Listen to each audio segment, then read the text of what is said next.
Quando você abre a palavra de Deus, Mateus 12, verso 43.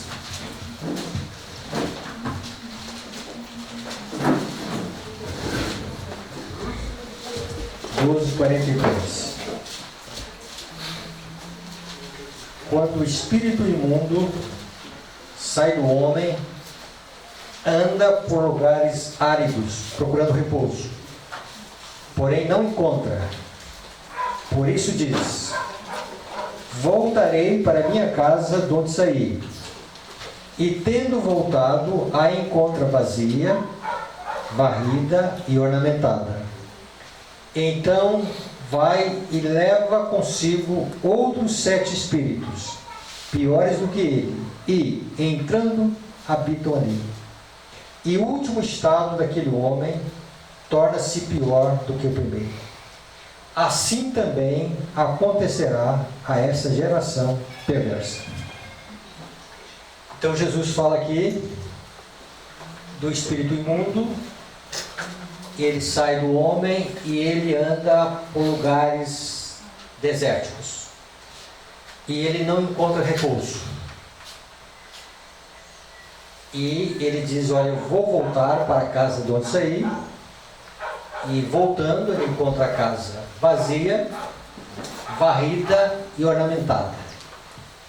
E diz que ele leva também outros 7 espíritos, piores do que ele, de tal maneira que o estado, a condição espiritual daquele homem torna-se pior do que estava antes. Assim também acontecerá a essa geração. Para nós entendermos bem o que Jesus está dizendo aqui, nós temos que entender o contexto do capítulo 12. Nós temos uma visão mais ampla do que Jesus está dizendo aqui. A partir do verso 22, nós vamos encontrar Jesus fazendo uma cura. E melhor do que uma cura, ele vai expulsar demônio, e diz que então lhe trouxeram um endemoniado, cego e mudo. Há várias causas de cegueira e mudez.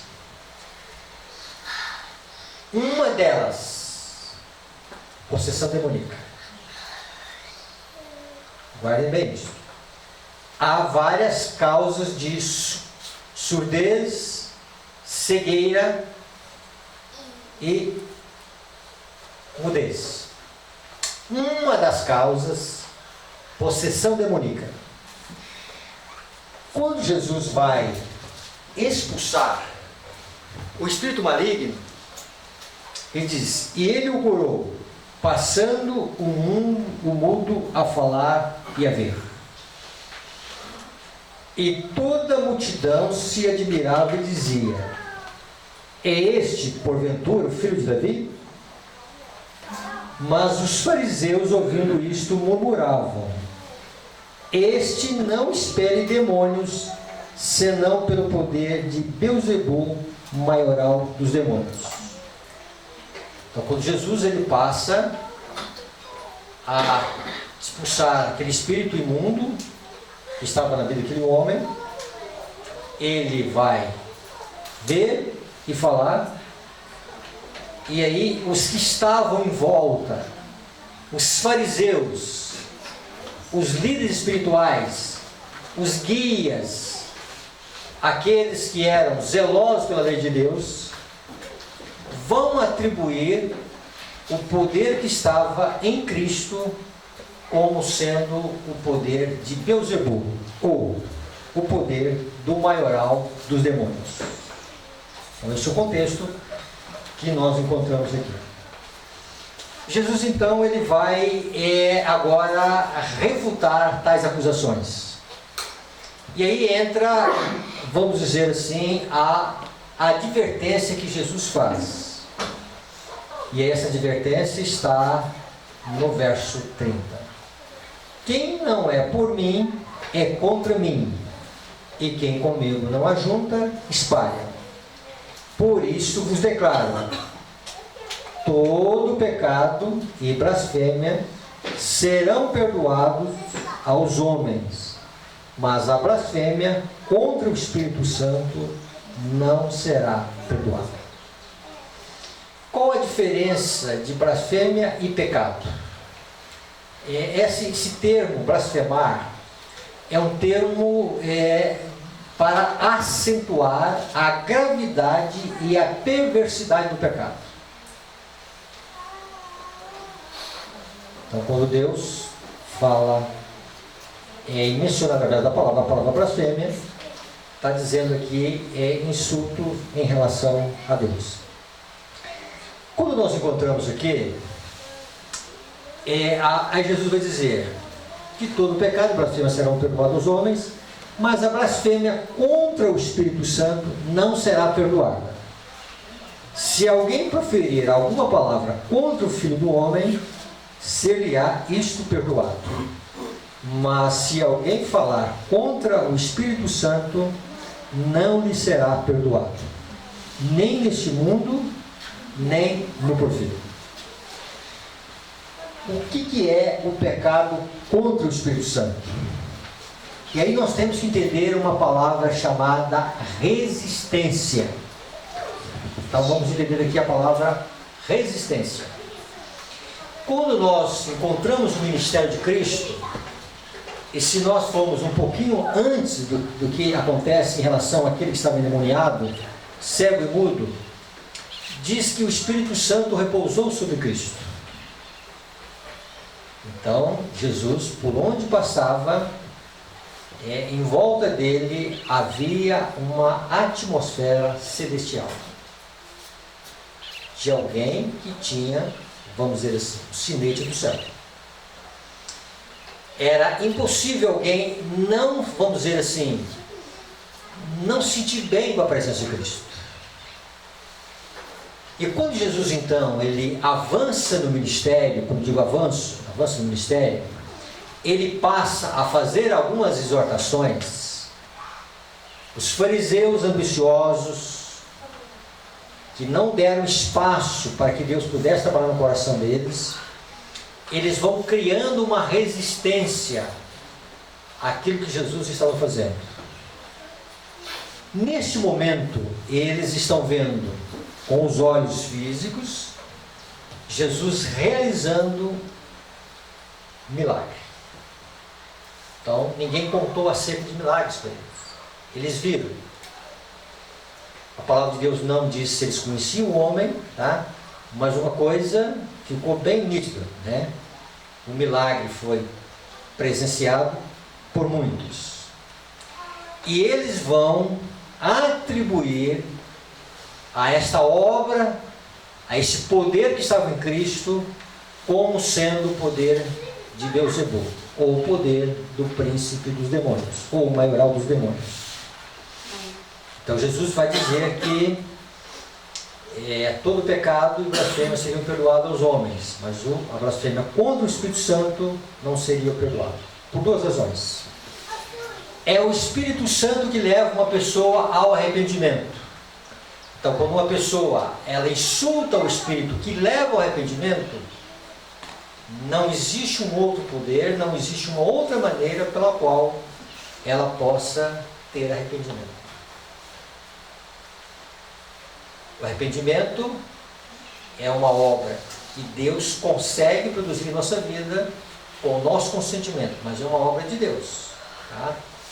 Tanto o perdão como o arrependimento vem de Cristo, vem de Deus, e vem por intermédio do Espírito Santo. Então, o que seria, numa linguagem muito simples, o pecado contra o Espírito Santo?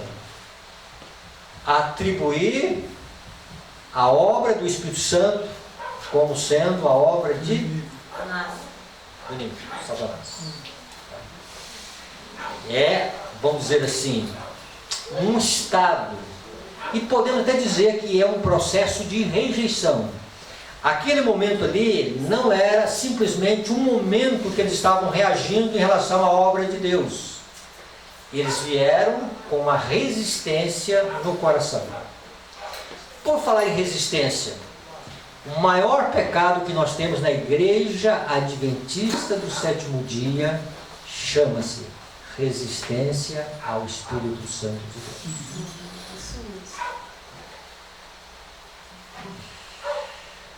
Se nós não resistirmos à obra do Espírito Santo, Ele vai endireitar os nossos caminhos, com o nosso consentimento, e Deus fará a obra que precisa ser feita nessa terra. Amém. Se nós não atrapalharmos o Espírito Santo, Ele vai operar. Amém. Dentro disso, irmãos, dessa advertência que Jesus faz para a sua época e para os nossos dias, Jesus então agora vai, junto a essa advertência, acrescentar uma outra advertência, ou uma advertência seguida de outra advertência, e a segunda está intimamente relacionada com a primeira. Só vai existir a segunda advertência porque existe a primeira. Então vamos ver a segunda advertência que Jesus vai fazer.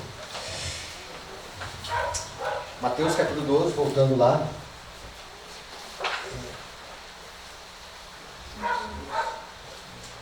Verso 33.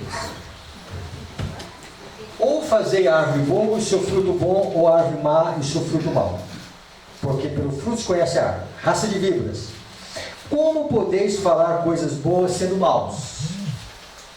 Porque a boca fala o que está cheio o coração.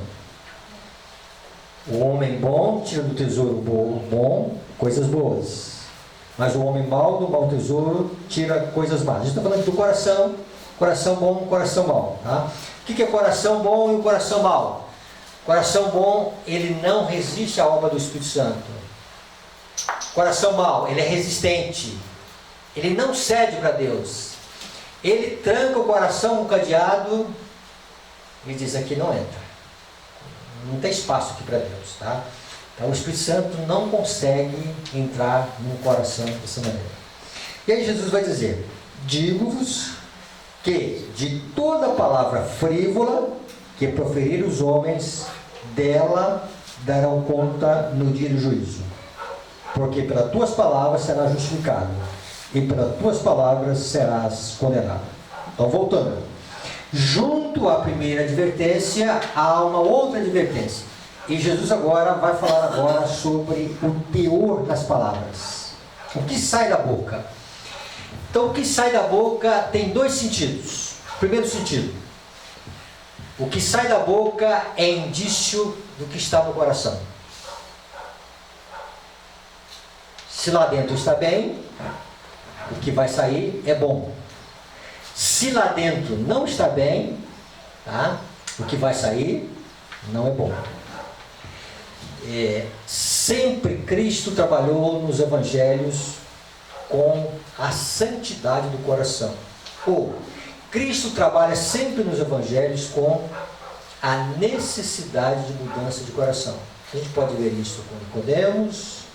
Nicodemos, se o coração não for mudado, você não pode ver o reino de Deus.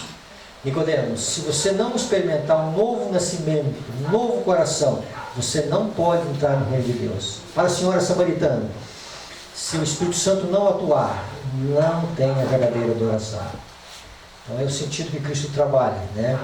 Ele vai trabalhar que os maus desígnios, o furto, o adultério, o homicídio, primeiro ele acontece no coração, no nível do pensamento ou do sentimento. Então Cristo trabalha com o coração. E Cristo aqui, em relação ao coração, dizendo: olha, aquilo que sai, aquilo que é externado, está dizendo a condição do coração lá dentro. O que está na mente do ser humano, o que está, vamos dizer assim, escondido lá dentro, brota através das palavras. Mas também Jesus está falando aqui de uma outra coisa, que as palavras, elas têm, elas só indicam o caráter, mas também elas têm o poder de reagir sobre o caráter. Como? Vamos voltar ali para o cenário de Cristo curando, o cenário de Cristo efetuando uma transformação de vida, naquele homem que estava possesso, cego e mudo. e os fariseus eles vão pronunciar que Jesus está fazendo algo. Então, observe as palavras. O que está acontecendo aqui é por Beelzebul, o maioral dos demônios. Então eles estavam questionando, eles estavam criticando, eles estavam colocando em dúvida a obra de Cristo. Guardaram bem? Eles estavam questionando, eles estavam duvidando e eles estavam colocando em dúvida a obra de Cristo. Possa ser que eles não acreditavam naquilo que estavam dizendo.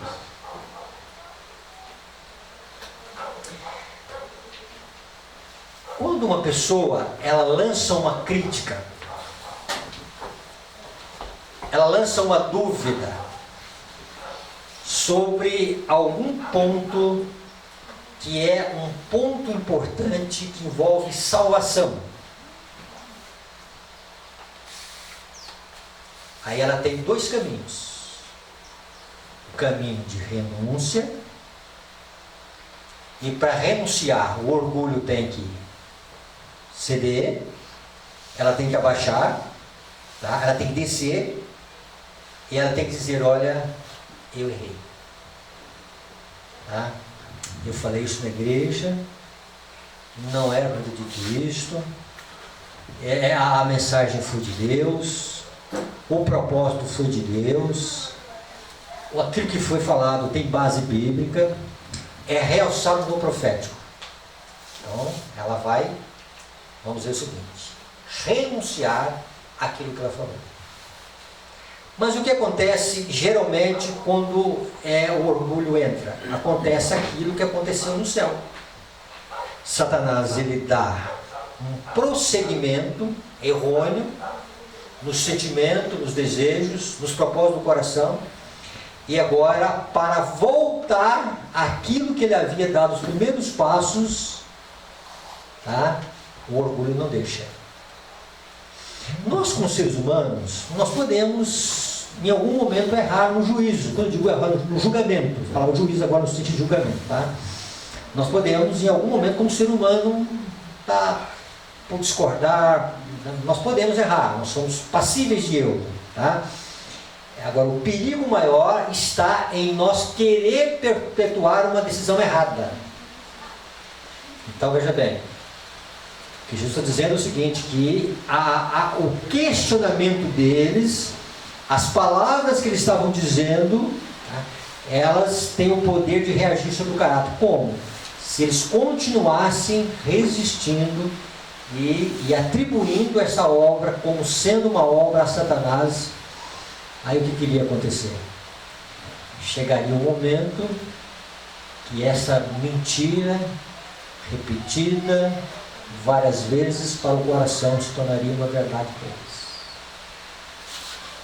E se você quiser ver todos esses detalhes dessa maneira, é só você abrir o Desejar Todas as Nações e ler lá, vamos dizer o seguinte, né? Esses detalhes que nós estamos mencionando aqui. Então é isso que estava acontecendo na prática. O Cristo ele fala em relação à advertência do Espírito Santo, e ele acrescenta: olha, se continuarem nesse estado, sustentando alguma coisa que vocês não estão acreditando 100% no que vocês estão falando, mas chegará um momento que será uma crença do coração de vocês, aí sim, fará noite, trevas no coração de vocês. Tem essa visão, irmãos? Jesus vai fazer agora uma segunda advertência. Então Jesus faz uma advertência, acrescenta uma outra advertência. Se quiser colocar a terceira advertência, pode, mas vamos colocar uma advertência, seguida de outra advertência, mais uma outra advertência. A primeira advertência que Cristo faz é o seguinte, né? Para cada um de nós é: não resista à obra do Espírito Santo. Por resistência à obra do Espírito Santo, a alma é destruída. Por resistência à obra do Espírito Santo, nós perdemos o caminho de acesso ao arrependimento. Sem arrependimento não há perdão dos pecados. Sem perdão dos pecados não há salvação. que aí Jesus vai mencionar essa questão do espírito imundo, que ele sai do homem e ele anda aí por lugares áridos, querendo encontrar repouso. Uma das coisas mais terríveis para Satanás e os demônios no milênio vai ser o tempo de, vamos dizer assim, vão ter um espalhe para eles meditar no que eles fizeram durante 6.000 anos de pecado. A única maneira que o espírito encontra repouso é quando encontra alguém para atormentar. Essa é a verdade bíblica. Tá? O que Jesus está falando é o seguinte, que há corações que eles se renderam a Cristo, tiveram libertação dos seus pecados. Pode ter certeza, irmãos, por detrás de um fumante tem um espírito. Por falar em espírito, para nós entendermos o que eu estou dizendo aqui, quando nós vamos para Maria Madalena, o texto bíblico diz que dela foram, vamos dizer assim, expulsos o quê? 7 demônios. Ao longo da Bíblia e ao longo do espírito de profecia, os espíritos eles recebem funções. Ela diz que para Judas havia o demônio da cobiça.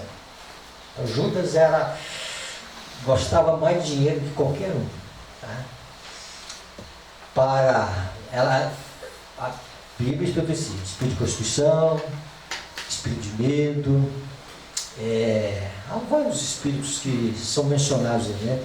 Espírito de adivinhação, Paulo vai enfrentar isto, espírito imundo, então são maneiras que os espíritos atuam na vida das pessoas, tá? Então eles vão aguçar propensões pecaminosas, eles vão aguçar enfermidades, como? Então no comando aqui do cérebro, no comando dos nervos cerebrais, eles vão lá e eles vão obstruir algumas coisas lá que eu não sei explicar. E a irmã White diz de Já das Nações que quando Jesus veio aqui, os demônios estavam tomando conta do corpo humano feito para ser morado do espírito. E os sentidos ficavam dominados por esses espíritos imundos. Tá? Essa é a visão bíblica. Dentro disso aí, nós vamos encontrar que Jesus vai expulsar, em algum momento, um evangelho fala de um, outro evangelho fala de 2, os endemoniados de Gadara. E diz ali que os demônios vão dizer a quantidade de que eles estavam possuindo as mentes daqueles 2 homens. E qual era a quantidade? 2. Uma legião. Uma legião é composta de quantos soldados romanos? 6.000. 3.000.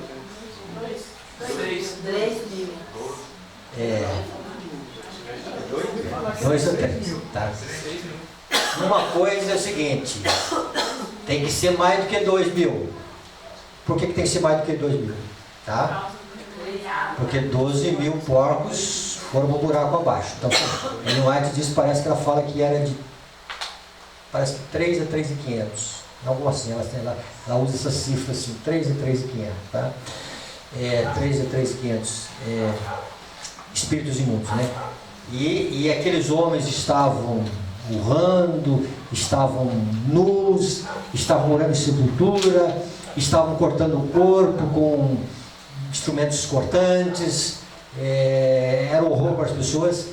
E ela comenta que aqueles homens representam o ser humano se fosse entregue totalmente ao controle das trevas.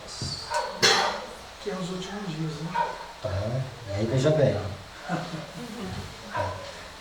Tendo essa visão, irmãos, Jesus vai dizer o seguinte, que em relação à perda da alma nossa existe a resistência e existe também a negligência. E qual que seria a negligência que Jesus fala, né? É a casa ficar sem morador. Então veja bem, no plano de Deus, no que é apresentado na palavra de Deus, não vai ter assim uma casa, aluga-se. Alguém está morando. Tá? Se Deus não toma posse, o outro ser toma posse. É isso que Jesus diz. E Jesus dizendo, quando uma pessoa não se rende por negligência em relação à luz que é enviada, o que vai acontecer com ele? Tá? Aquilo que foi alcançado de bom, da graça de Deus, mas não houve uma continuação em se render diariamente, constantemente, para que Deus fizesse a obra que Deus quer fazer. E qual é a obra que Deus quer fazer? A boa obra que começou, Ele quer terminar. E a chuva serôdia é a terminação da restauração da imagem de Deus no homem. Mas para isso Jesus vai ter que deixar o santo, ele vai ter que encontrar o santuário da alma sem morador. Os ídolos do coração, as propensões pecaminosas, as coisas que nós apreciamos, os defeitos de caráter que nós temos, precisam ser corrigidos na temporânea. Isso que nós temos aprendido durante todo o tempo. E é verdade isso. E aí, com o vácuo da alma, o Espírito de Deus vai tomar pleno controle da alma. E aí Jesus vai dizer que, se isso não acontece, virá 7 espíritos que tomarão conta daquela casa, e assim, o último estado daquela alma se torna pior do que era antes. E aí Jesus vai dizer, assim acontecerá a essa geração perversa. Nós vamos aqui mencionar 2 coisas para nós finalizar esse raciocínio. No verso 36, 38,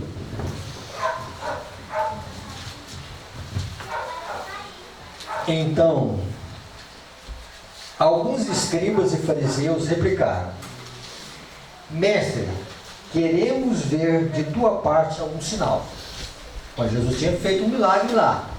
E agora estão dizendo, nós queremos ver um sinal, nós queremos uma credencial do que o Senhor é do céu. E Jesus vai dizer, ele porém respondeu, uma geração má e adúltera. O que seria adultério aqui? Adultério aqui seria, vamos dizer, o adultério espiritual. Ídolos. Então Deus lá, em relação à sua santa lei, Ele vai dizer, porque eu sou um Senhor zeloso, eu sou um Senhor ciumento. Deus não aceita um adultério espiritual. Deus não aceita na nossa vida uma aliança com outros deuses. Esse é o sentido aqui. Então, uma geração má, a maldade existe no coração dessa geração, e essa geração também é uma geração adulta, uma geração idólatra. Pede um sinal, mas nenhum sinal lhe será dado senão do profeta Jonas. Porque assim como esteve Jonas 3 dias e 3 noites no ventre do grande peixe, assim o Filho do Homem estará 3 dias e 3 noites no coração da terra. Então, ele está mencionando aqui a questão de Jonas. E aí Jesus agora vai acrescentar, é aqui que nós queremos, 41. Ninivitas se levantarão no juízo com essa geração e a condenarão, porque se arrependeram com a pregação de Jonas. A rainha do sul se levantará no juízo com essa geração e a condenará, porque veio dos confins da terra para ouvir a sabedoria de Salomão. Eis aqui está quem é maior do que Salomão. Para uma pessoa, no cenário bíblico do Antigo Testamento, para ele ser condenado à morte, precisava de 2 ou 3 testemunhas, não é? E Jesus aqui está falando dos ninivitas como testemunhas, e Jesus está falando aqui da rainha de Sabá, que eles levantarão no juízo e vão dizer, olha, a condenação dessa geração má e perversa é justa. Por quê? Jonas pregou durante 40 dias que Nínive seria destruída. E houve arrependimento. A rainha de Sabá, ela veio de longe, porque ela soube que Salomão era um homem que era possuidor de uma sabedoria celestial. Era um homem dotado de um conhecimento fora de qualquer homem de sua época. Quer dizer, eu quero ir atrás desse homem, eu quero entender a sabedoria dele, eu quero compreender por que ele é sábio assim. Jesus vai dizer, olha, aqui está quem é maior do que Jonas e quem é maior do que a rainha de Sabá, a pessoa de Cristo. Se Jonas era uma luz menor e houve arrependimento dos ninivitas, eles estavam tendo uma luz maior e não estavam se arrependendo. Estavam rejeitando uma luz maior do que os ninivitas. A luz que veio sobre ali, a geração na época de Salomão, foi uma luz menor em relação à pessoa de Cristo. Cristo é maior do que Salomão. Cristo tem mais sabedoria do que Salomão. E ela, vamos dizer assim, entendeu que a sabedoria que Deus havia dado a Salomão era uma sabedoria do alto. E Jesus dizendo, olha, tem aqui uma geração, diante dos meus olhos, que essa geração, ela, vamos dizer o seguinte, ela não está tendo as mesmas atitudes que tinha a rainha de Sabá. Por isso, os ninivitas e a rainha de Sabá vão levantar no juízo e vão dizer, olha, essa geração mais perversa, é justa a condenação delas, porque a luz que tiveram, eles foram fiéis a Deus, se arrependeram e entenderam o propósito de Deus. Mas vamos colocar isso para os nossos dias agora, tá?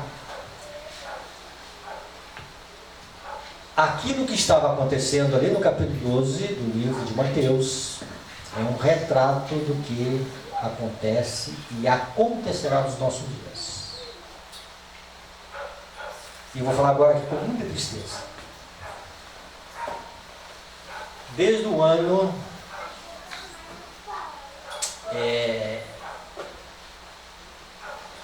2006, que Deus colocou no meu coração uma mensagem. E Deus colocou essa mensagem no coração de outros irmãos, outros pastores. E aí Deus nos deu a oportunidade de nós andarmos em alguns lugares do Brasil trabalhando com ênfase na obra e no ministério do Espírito Santo. E nós vimos muitos corações se alegrando com isso. Nós vimos transformações de vidas. Toda luz que não é acariciada, este foi o problema dos fariseus. Se a luz que chega até nós, ela não é acariciada e recebida como a luz de Deus, e acalentada como luz de Deus, o coração entra num processo de resistência. Em cima de uma semana de oração, cuja ênfase é o poder de Deus,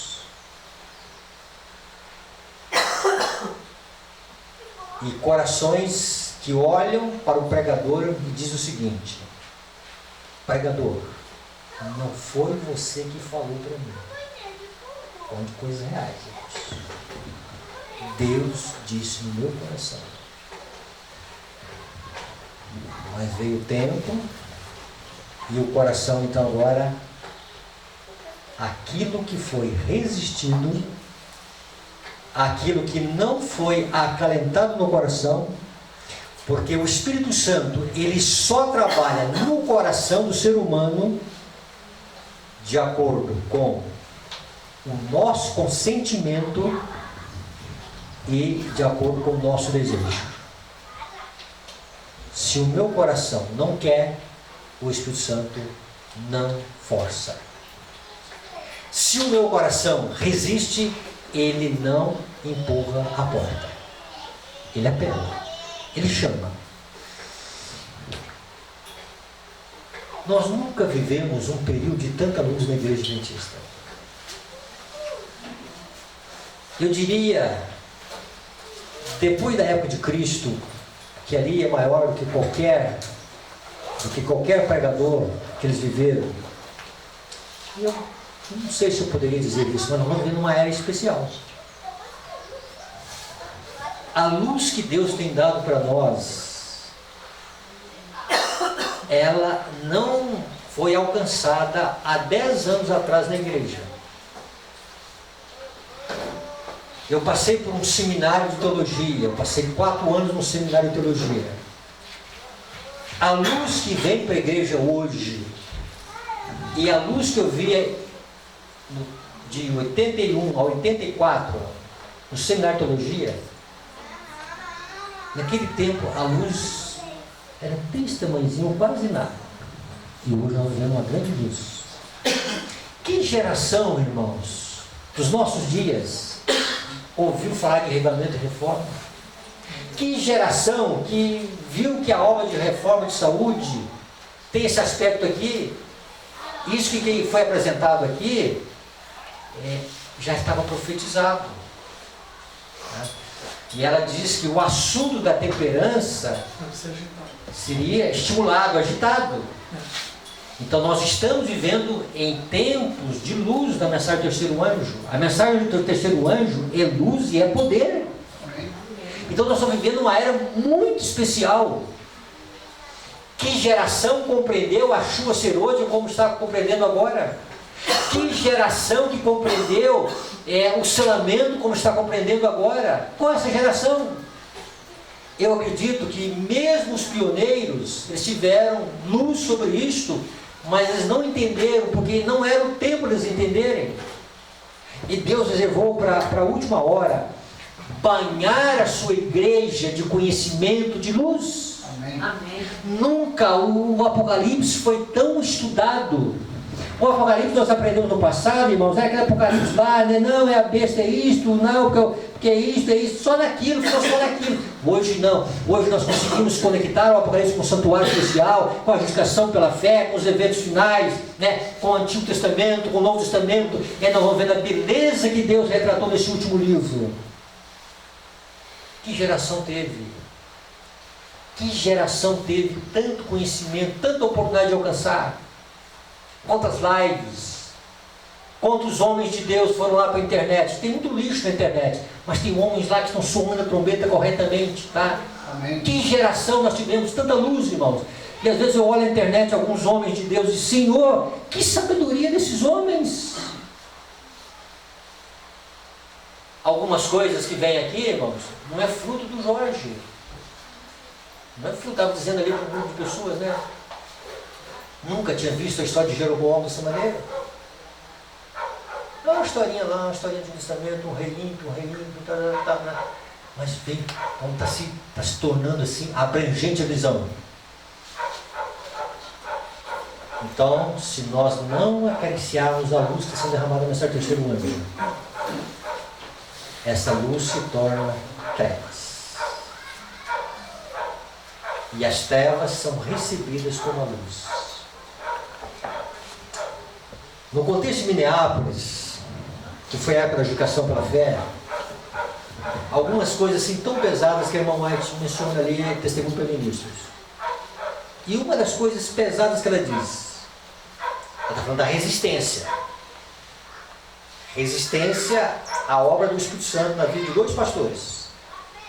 Que ela, como mensageira do Senhor, dizendo, essa mensagem tem credencial de Deus. E ela diz, olha, essa mensagem é de Deus. Depois ela diz, da resistência, eu não sei. Ela diz, alguns parecem que foram longe demais para voltar. Em cima, irmãos, de um período de grande luz, se a luz não é acariciada, ela se torna trevas. De tal maneira que as trevas vão ser consideradas luz e a luz das trevas. Foi isso que aconteceu com os fariseus. Tá? Eles foram dando passos de rejeição, até que Deus não podia fazer mais nada. Não é que Deus não quer salvar. Deus só quer salvar. Aí Jesus disse: assim acontecerá essa geração perversa. Ele está dizendo para a geração da sua época, e Jesus transporta o pensamento para agora. Vai terminar a história desse mundo com dois grupos: homens e mulheres possuídos do Espírito da verdade, homens e mulheres possuídos pelo Espírito do engano. Não vai haver meio termo.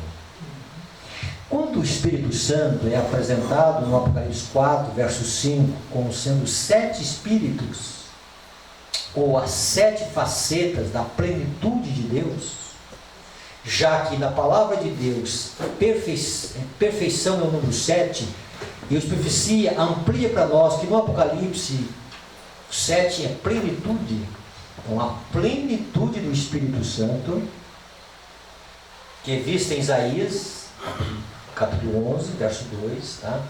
Ali o Espírito de sabedoria, o Espírito de conhecimento, o Espírito de temor do Senhor, o Espírito de sabedoria, temor do Senhor, conhecimento, e assim por diante. São 7 facetas do Espírito. E que Jesus é apresentado no Apocalipse como aquele que tem os 7 Espíritos. De Cristo procede a virtude da pessoa do Espírito Santo, para que o Espírito Santo possa fazer essa obra em nossa vida. Então, dentro desse panorama que nós temos, irmãos, então nós temos caminho, tá? Só nos resta abrir o coração, ceder para Deus e dizer: Senhor, faça da minha vida morada do Espírito. Tá? Eu não sei se eu contei aqui num encontro desse, ele me contou algumas historinhas. E nós estávamos fazendo uma semana de oração sobre o Espírito Santo. Te contei sim, mas vou repetir que tinha alguns que não estavam. E tinha lá um vizinho, alcoólatra, que de vez em quando ia à igreja. E retraído. Ele ia à igreja, conhecia os ensinamentos bíblicos que a igreja ensinava e dava uma retraída para a igreja, o alcoolismo. E aí nós resolvemos fazer uma semana de oração, falando do Espírito Santo. E quando nós terminamos, parece que na segunda ou terceira noite, de falar sobre o tema, ele disse: pastor, vai em casa me visitar. Ok. Outro dia eu cheguei em sua casa e ele disse: pastor, eu quero te contar uma coisa. Eu disse: fala. Nem a minha esposa sabe. Pastor, você sabe que eu tenho um vício. Eu sei que você tem um vício. Você tem dificuldade com o alcoolismo. Não, pastor, você não entendeu. Eu tenho 2 vícios. Mas que vício você tem? Pastor, eu tenho vício com o jogo. Eu disse: um vício a mais. Mas não me assustou. Aí ele disse: pastor, eu fiz uma dívida, aliás, perdão, eu perdi o que eu economizei vários anos para comprar uma casa, porque eu moro de aluguel. Eu perdi numa semana o equivalente a uma casa própria. Aí meu coração deu uma balançada. Não, pastor, você não entendeu. Eu perdi e fiz uma dívida que dá para comprar uma outra casa própria. Eu disse: ai, sua esposa sabe? Não. Conte para ela. Aí ele olhou para mim e disse: pastor, Eu fui para o fundo do poço. Eu disse: salva-me, Senhor. Pastor, estou experimentando uma alegria do céu. Eu não sei explicar como. Mas o que eu vi essa semana do poder de Deus, eu disse: Senhor, só o teu poder é o que pode ajustar a minha vida. Querido irmão, querida irmã, nós precisamos do toque da graça de Deus em nosso ser. Amém. O Espírito Santo, ele não quer que nós vivamos contando emoções, mas ele quer que nós vivamos contando a transformação de vida que foi feita em nós. Amém. Conte. Não tenha medo de contar o que Deus fez na sua vida. A obra do Espírito Santo é transformar homens e mulheres egoístas para abnegados, ambiciosos para homens e mulheres que contentam com pouco agora. Se são amantes da contenda, agora são amantes da paz. Este é o poder da graça de Deus, irmãos. Se nós não tivermos o poder do Espírito de Deus em nossa vida, nós vamos falar de mundanismo sem entender o que é mundanismo. Nós vamos dizer que algumas coisas precisam ser mudadas, vamos entender parcialmente. Mas quando o Espírito Santo começar a agir em nossa vida, as coisas deste mundo, as ideias, conceitos, afeições desse mundo, propósitos desse mundo, vão perder o seu encanto. Por que Jesus foi lá e permitiu que 2.000 porcos fossem para o buraco abaixo? Como bons adventistas, nós respondemos sabiamente, corretamente, que aquilo não era alimento. E é verdade. Mas Jesus tinha um outro propósito. Jesus queria quebrar o encantamento deles com o cifrão. Faça a conta aí, 2.000 porcos. Pegue o preço da roupa. Vai na calculadora. E Jesus dizia: isso é a afeição deles, está aqui. Eles olhavam o dinheiro e aquilo era profundo na vida deles. E Jesus vai e trabalha para quebrar feitiços, afeições, encantamentos.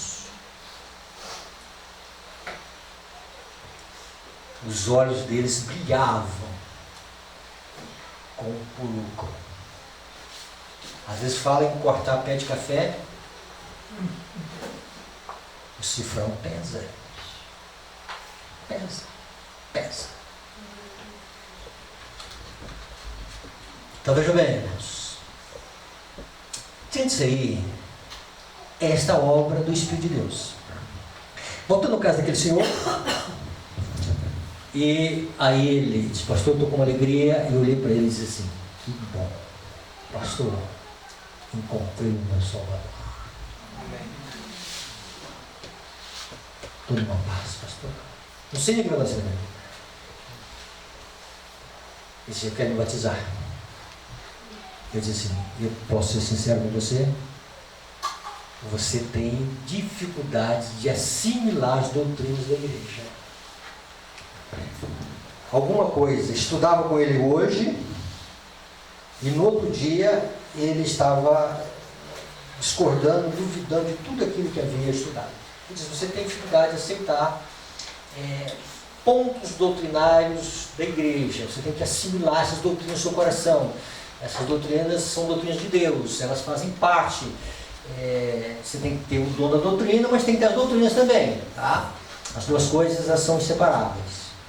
Às vezes nós temos dificuldade com o dom das doutrinas. Eu disse: fulano, como é que você crê sobre isto? Eu creio assim, eu creio assim, eu creio assim, eu creio assim, eu creio assim. Irmãos, argumentos que foram apresentados ali durante anos e anos por familiares da igreja, institutores bíblicos, pastor Jorge, foram em vão. Numa visita que o Espírito Santo foi lá, ajustou tudo. Ele disse, tá? Pode marcar sim. Marquei o batismo. E uns dias fui visitar. Fulano, como é que está a vida cristã? Pastor, meu negócio é vender canudinhos, copos, lanchonete, embalagens plásticas para lanchonetes e bares. E eu chego, ofereço as embalagens plásticas. No passado alguém me insultava no comércio. O comerciante me insultava, palavras agressivas, tá? Dia a dia dele e tal. E eu ia e me refugiava no álcool. Hoje acontece também isso, não. Ele diz, eu vou em algum estabelecimento, o indivíduo me trata mal, aí eu vou para o meu cantinho de oração e digo, Senhor, até aqui eu fui, daqui para frente é o Senhor. O que eu entendi nessa questão, irmãos? O Espírito Santo ajustou as emoções dele. O alcoolismo era para se refugiar na fragilidade das emoções, nas angústias, que ele julgava ser angústias grandes. O Espírito Santo foi lá e ajustou. O que o céu está oferecendo para nós é plenitude. Mas nós estamos, às vezes, contentando viver na superficialidade do pouco. Se nós sairmos daqui esse final de semana, irmos para o nosso quarto e dizer, Senhor, as minhas angústias são estas, os meus defeitos são estes, as complexidades da minha vida são estas, e se nós cedermos ao poder de Deus, Ele quer se manifestar em nossa vida. Amém. Mais do que isso, irmãos. Ele quer tomar conta do nosso coração. Amém. Ele quer tomar conta da nossa alma. Para que nós sejamos homens e mulheres que estarão cheios do Espírito Santo. Isso significa que estarão com a plenitude do Espírito, dando o último grito no alto clamor e atravessando o tempo de angústia, abrigados pela graça de Deus. Amém. Vamos começar uma semana pedindo o poder do Espírito Santo. Amém. Vamos começar uma semana pedindo as bênçãos do Espírito Santo. Vamos pedir a Deus que faça transformação em nossa vida. Vamos pedir a Deus que a profecia seja importante na nossa vida, mas o mais importante ainda é nós sermos transformados pelo poder de Deus. Amém. Para que nós possamos, irmãos, ser um instrumento de Deus aqui na terra e ver as almas olhando para nós e dizer, olha, eu não concordo com o sapo que você prega, eu não concordo com esse sistema de vegetarianismo que você tem, de regra de saúde que você tem, mas tem uma coisa eu estou dizendo para você. A sua vida, eu não posso negar que Deus está na sua vida. Amém. Eu não posso negar que Deus fez um milagre na sua vida. Que Deus abençoe. Amém? Amém. Nós estamos chegando aqui ao